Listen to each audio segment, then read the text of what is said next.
नमस्ते, सलाम, Sat Shri Akal and hello. How are you बच्चों? आप लोग कैसे हैं? होप आप लोग बहुत अच्छे होंगे। बच्चों, आज मैं 9th क्लास क्षितिज हिंदी का चैप्टर 11 रस खान आप लोगों के लिए लेकर आई हूँ। रस खान के सवैये। रस खान के सवैये पढ़ने से पहले आइए एक नज़र डाल लेते हैं कि रस खान कौन थे।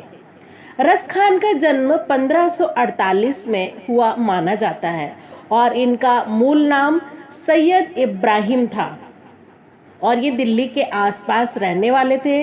कृष्ण भक्ति ने उन्हें ऐसा मुग्ध कर दिया था कि गोस्वामी विट्ठलनाथ से दीक्षा ली और ब्रज भूमि में जाकर ये बस गए थे।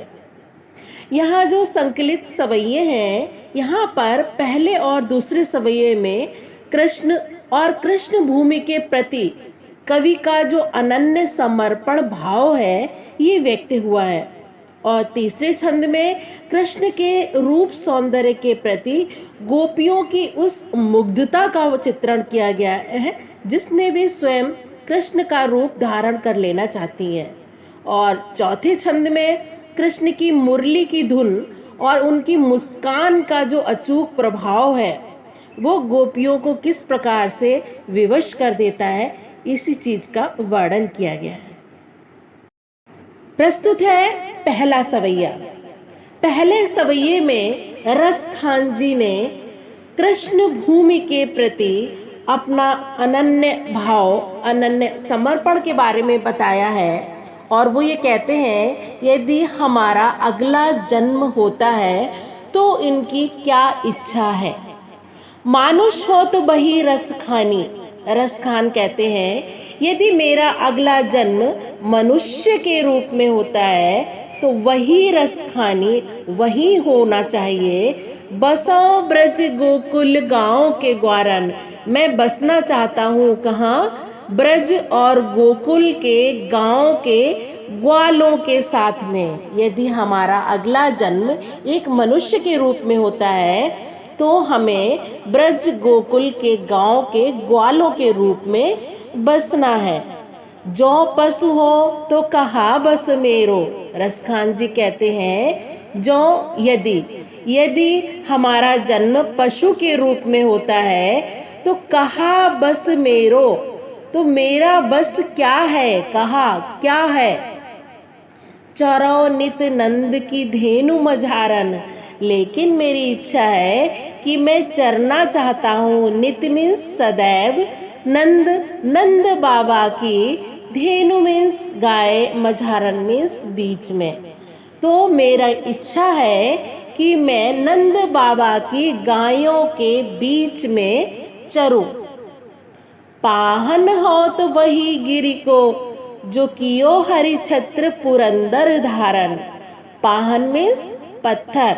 रस खान जी कहते हैं, यदि हमारा अगला जन्म पत्थर के रूप में होता है तो वही गिरि को, तो उसी गिरि का पत्थर होना चाहता हूँ। गिरि मीन्स पर्वत, उसी पर्वत का पत्थर होना चाहता हूँ। जो कियो हरि छत्र पुरंदर धारण, जो कि किया था हरि छत्र, हरि ने, श्री कृष्ण ने छाते के रूप में धारण किया था। पुरंदर मीन्स इंद्र के कारण, धारण मीन्स धारण करना। जो कि श्री कृष्ण ने इंद्र के कारण एक छत्र के रूप में जिस पर्वत को धारण किया था, वो पर्वत कौन सा है? वो पर्वत है गोवर्धन पर्वत। जो खग हो तो बसैरो करो मिली। यहाँ पर रस खान जी कहते हैं कि यदि हमारा अगला जन्म पक्षी के रूप में होता है तो हम बसेरा करना चाहते हैं। कहाँ पर मिलकर बसेरा करना चाहते हैं? कालिंदी कूल कदम्ब की डारन। हम कालिंदी नदी के किनारे पर, कूल मीन्स किनारे पर, कदम्ब वृक्ष की डारन डालियों पर, तो हम कालिंदी नदी के किनारे कदम्ब के वृक्षों की डालियों पर बसेरा करना चाहते हैं। तो ये था पहले सवैये का अर्थ। अब बच्चों इसका काव्य सौंदर्य देख लेते हैं। यहाँ पर भाषा है ब्रज भाषा और रस है भक्ति रस और छंद है सवैया अलंकार कालंदी कूल कदम्ब की डारन, यहाँ पर अनुप्रास अलंकार है।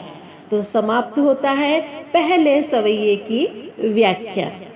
अब आइए देखते हैं दूसरा सवैया। या लकुटी अरु कामरिया पर राजती हूँ पुर को तजी डारू। यहाँ पर रस खान जी श्री कृष्ण से संबंधित वस्तुओं को प्राप्त करने पर कुछ भी त्यागने को तैयार है। आइए देखते हैं। रस खान जी कहते हैं या लकुटी अरु कामरिया पर। या लकुटी, इस लकुटी लाठी जो कि श्री कृष्ण जी अपने साथ रखते थे, अरु कामरिया और काली कमली जिसको श्री कृष्ण जी ओढ़ते थे। राज तिहुपुर को तरी डारो, इनको प्राप्त करने के लिए मैं तिहुपुर, तीनों लोकों के राज्य को भी त्याग डालूंगा। अर्थात यदि मुझे 3 लोकों का राज्य मिल जाए और इसके बदले में मुझे लाठी और श्री कृष्ण के कंबल मिल जाए तो मैं तीनों लोकों के राज्य को त्याग दूंगा। 8 सिद्धि नवो निधि के सुख नंद की गाय चराई विसारो। यहाँ पर रस खान जी कहते हैं कि 8 सिद्धियां और 9 निधियां, यदि मुझे 8 सिद्धियां और 9 निधियां मिल जाएं। 8 सिद्धियां कौन कौन सी होती हैं? अणिमा, महिमा, गरिमा, लघिमा, प्राप्ति, प्राकाम्य, ईशित्व और वशित्व। ये 8 अलौकिक शक्तियां हैं और ये 8 सिद्धियां कहलाती हैं। इसी प्रकार से 9 निधियां होती हैं। पद्म, महापद्म, शंख, मकर, कच्छप, मुकुंद, कुंद, नील और खर्व। ये कुबेर की 9 निधियां कहलाती हैं। इन दोनों चीजों के प्राप्त होने पर मनुष्य को किसी चीज की इच्छा नहीं रह जाती है।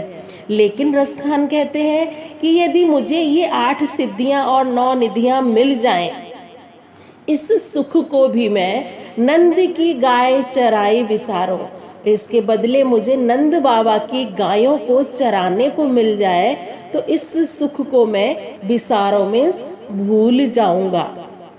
रस खान कबो इन आँखिन सौ। रस खान कहते हैं क्या कभी मैं इन अपनी आँखों से ब्रज के बन बाग तड़ाग निहारों? क्या मैं ब्रज के बनों को, बागों को और तालाबों को निहार पाऊंगा? ऐसा वो कल्पना करते हैं। कोटिक एकल धौत के धाम करील के कुंजन ऊपर वारो। रस खान जी कहते हैं कोटिक एकल धौत के धाम। कोटिक मीन्स करोड़ों, कल धौत मीन्स सोने, धाम मीन्स महल। यदि मुझे करोड़ों सोने के महल मिल जाते हैं तो उसको मैं करील के कुंजन ऊपर वारों। तो करील के जो वृक्ष हैं जो कि ब्रज में होते हैं, वहां पर उनके कुंजों के ऊपर मैं न्यौछावर कर दूं। गोकुल और ब्रज के जो वृक्ष हैं जो कि करील के वृक्ष हैं, इनके कुंजों पर, इनके बगीचों पर मैं न्यौछावर कर दूं। किसको? करोड़ों सोने के महलों को। तो आइए अब यहाँ पर देखते हैं इसका काव्य सौंदर्य। इसकी भाषा है ब्रिज भाषा, रस है भक्ति रस, छंद है सवैया और अलंकार कोटिक एकल धौत के धाम, यहाँ पर अनुप्रास अलंकार है। और करील के कुंजन ऊपर वारो, तो का वर्ण की आवृत्ति होने के कारण यहाँ पर भी अनुप्रास अलंकार है। बच्चों अब आगे बढ़ते हैं सवैया नंबर 3 पे। इस सवैया में एक गोपी अपनी सखी से अपने मन की भावनाएं, जो भावनाएं श्री कृष्ण के प्रति उसके मन में हैं, वो व्यक्त करती हैं और कहती है। रस खान कहते हैं कि एक सखी दूसरी सखी से क्या कहती है। वो सखी कहती है मोर पखा सिर ऊपर राखियों गुंज की माल गरे पहरोंगी। गोपी कहती है अपनी सखी से मैं मोर पंख जो श्री कृष्ण धारण करते थे उसको अपने सर के ऊपर रखूंगी। गुंज की माल गरे पहनूंगी, और गुंज की माला, जो गुंज एक प्राकृतिक मोती होता है जो पेड़ में निकलता है, उसकी माला को गले में पहनूंगी, जिसको श्री कृष्ण जी पहनते थे। ओढ़ी पीतंबर लय लकुटी, पीतांबर को ओढ़ लूंगी जिसको श्री कृष्ण ओढ़ते हैं, और लय लकुटी और लाठी को लेकर बन गोधन ग्वारिन संग फिरूंगी, वन में गायों के साथ और ग्वाल वालों के साथ फिरूंगी, जैसे कि श्री कृष्ण जी करते थे।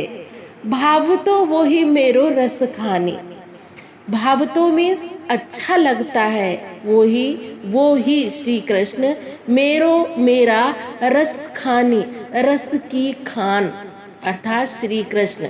और यहाँ पर इसका दूसरा मीनिंग है रस खान कहते हैं मुझे तो मेरा वही श्री कृष्ण अच्छा लगता है। सो तेरे कहे सब स्वांग करूंगी, इसलिए जो स्वांग करने को तू मुझे कहेगी मैं सारे स्वांग करूंगी, लेकिन एक कार्य नहीं करूंगी, कहती है सखी। या मुरली मुरली धर की, अधरान धरी अधरा न धरूंगी। श्री कृष्ण की मुरली, जो मुरलीधर की मुरली है, श्री कृष्ण की मुरलीधर अर्थात श्री कृष्ण मुरली वंशी, जो श्री कृष्ण की मुरली है, जो उनके अधरान धरी, जो उनके होठों पर रखी हुई है, अधरा ना धरूंगी, वो मैं अपने ओठों पर नहीं रखूंगी। और इसके साथ साथ आइए समझ लेते हैं जो अंतिम पंक्ति है, इसमें अलंकार कौन सा है। मुरली मुरलीधर, एक मुरली का अर्थ है वंशी बांसुरी, और दूसरे मुरलीधर में मुरली का अर्थ है मुरलीधर श्री कृष्ण। तो यहाँ पर यमक अलंकार है। और अधरान होठों पर, अधरा ना धरूंगी, अधरा ना होठों पर नहीं रखूंगी, अलग अलग मीनिंग है, एक जैसे शब्द है, यहाँ पर भी यमक अलंकार है। और इसके ऊपर की पंक्ति में रसखानी में श्लेष अलंकार होगा, क्योंकि एक रसखानी का अर्थ हुआ श्री कृष्ण और दूसरे रसखानी का अर्थ है यहाँ पर कवि कहता है। तो ये था आपका तीसरा सवैया। इसकी भाषा है ब्रिज भाषा, रस है भक्ति रस, छंद है सवैया, और अलंकार है श्लेष अलंकार तीसरी पंक्ति में, और चौथी पंक्ति में यमक अलंकार है। आइए बच्चों अब देखते हैं सवैया नंबर 4। चौथे सवैये में यहाँ पर एक गोपी श्री कृष्ण की मधुर वंशी के प्रभाव के बारे में बताती है कि वो किस प्रकार से श्री कृष्ण की वंशी के प्रभाव में आकर खुद को मजबूर पाती है। काननी दे अंगुरी रहिबो, जबहि मुरली धुनी मंद बजही है। गोपी कहती है कि मैं अपने कानों में उंगली लगा दूंगी, अंगुरी उंगली रहिबो करके रखूंगी, जब ही मुरली धुनी मंद बजइए, मुरली की धुन वंशी की धुनी मंद मंद आवाज में, हल्की हल्की आवाज में बजाएंगे। कौन? श्री कृष्ण जी।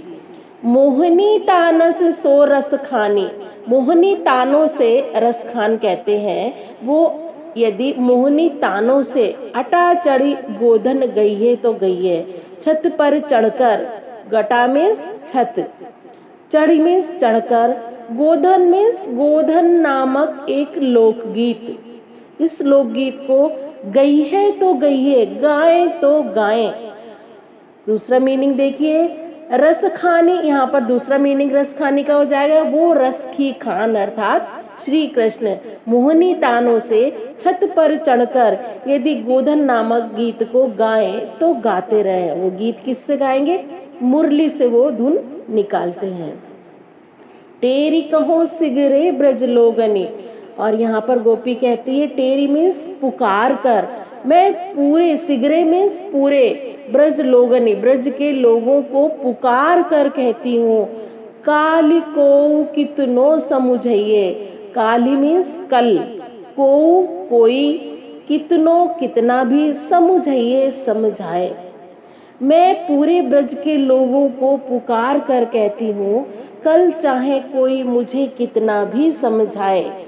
माई री बा मुख की मुस्कानी, हे माँ, उस मुख, किस मुख की? श्री कृष्ण के मुख की मुस्कानी, जो मुस्कान है, संभारी ना जाइए, ना जाइए, ना जाइए। जो उनके मुख की मुस्कान है वो मुझसे नहीं संभाली जाएगी, नहीं संभाली जाएगी, नहीं संभाली जाएगी।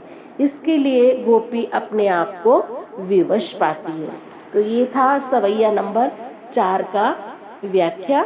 आइए अब देख लेते हैं काव्य सौंदर्य। तो यहाँ पर भाषा है ब्रिज भाषा, रस भक्ति रस, छंद है सवैया और अलंकार कालिको कितनो, यहाँ पर अनुप्रास अलंकार है। तो बच्चों ये था सवैये का एक्सप्लेनेशन। होप आप लोगों को हमारा एक्सप्लेनेशन अच्छे से समझ में आया होगा। बच्चों यदि आपको हमारे एक्सप्लेनेशंस अच्छे लगते हैं तो आप हमारे इस वीडियो को शेयर अवश्य करें, और हाँ, यदि सब्सक्राइब नहीं किया है तो सब्सक्राइब अवश्य कर लें। धन्यवाद।